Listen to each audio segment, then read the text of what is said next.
Hollywood నుంచి భయంకరమైన horror thriller సినిమాలు వస్తున్నాయి. అయితే వీటిలో ఇంటర్నేషనల్ హర్రర్ సినిమాలు ఓ రేంజ్ లో ప్రేక్షకుల్ని భయపెడుతున్నాయి. చేతబడి లాంటి కంటెంట్ తో క్షణం ఉత్కంఠంగా ఈ సినిమాలను తెరకెక్కిస్తున్నారు మేకర్స్. అయితే ఇప్పుడు మనం చెప్పుకోబోయే మూవీ స్టోరీ ఒక బోర్డింగ్ స్కూల్ చుట్టూ తిరుగుతుంది. అందులో ఒక అమ్మాయి దయ్యంగా మారి విధ్వంసం సృష్టిస్తుంది. ఈ హర్రర్ మూవీ పేరేమిటి, ఎందులో స్ట్రీమింగ్ అవుతుంది అనే వివరాలకి వెళ్లే ముందు ఈ వీడియోని లైక్ చేయడం మర్చిపోవద్దు. ఖచ్చితంగా లైక్ చేయండి, సబ్స్క్రైబ్ చేసుకోండి.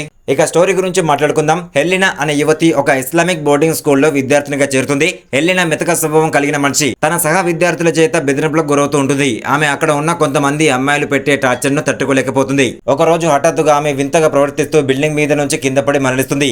ఆమె మరణ వార్తను తల్లిదండ్రులు జీర్ణించుకోలేకపోతారు. వీళ్ళు ఒక షామన్ సహాయంతో హెలినా ఆత్మను తిరిగి ఆమె శరీరంలోకి పంపిస్తారు. ఇక తనని ఇబ్బంది పెట్టిన వాళ్లపై ప్రతీకారం తీర్చుకోవడానికి హెలినా స్కూల్ కి మళ్లీ వెళ్తుంది. అయితే చనిపోయిన అమ్మాయి మళ్లీ ఎలా తిరిగి వచ్చిందని అందరూ అడలిపోతారు. ఆమె మనిషా దయ్యమా అనే సందేహంలో ఉంటారు. హెలినా తిరిగి వచ్చాక బోర్డింగ్ స్కూల్లో విచిత్రమైన సంఘటనలు ప్రారంభమవుతాయి. వీటి వల్ల విద్యార్థులు భయంతో వణికిపోతుంటారు. బోర్డింగ్ స్కూల్లో హెలినా కొంతమందికి నరకం చూపిస్తుంది. చివరికి హెలినా తన పగ తీర్చుకుంటుందా? బోర్డింగ్ స్కూల్లో ఎటువంటి సంఘటనలు జరుగుతాయి? హెలినా చనిపోవడానికి కారణం ఎవరు? ఆమె ఆత్మకు శాంతి కలుగుతుందా అనే విషయాలను తెలుసుకోవాలి అనుకుంటే ఈ ఇండోనేషియన్ హారర్ సినిమాను మిస్ కాకుండా చూడండి. ఈ మూవీ పేరు వచ్చేసి ముంకర్. యూట్యూబ్ లో అవైలబుల్ గా ఉంది, వెళ్ళి చూడండి. ఇలాంటి హర్రర్ థ్రిల్లర్ మూవీ రివ్యూస్ కావాలి అనుకుంటే మన ఛానల్ ని వెంటనే వెళ్ళి ఒక లైక్, ఒక సబ్స్క్రైబ్ చేసుకోండి. Thank you.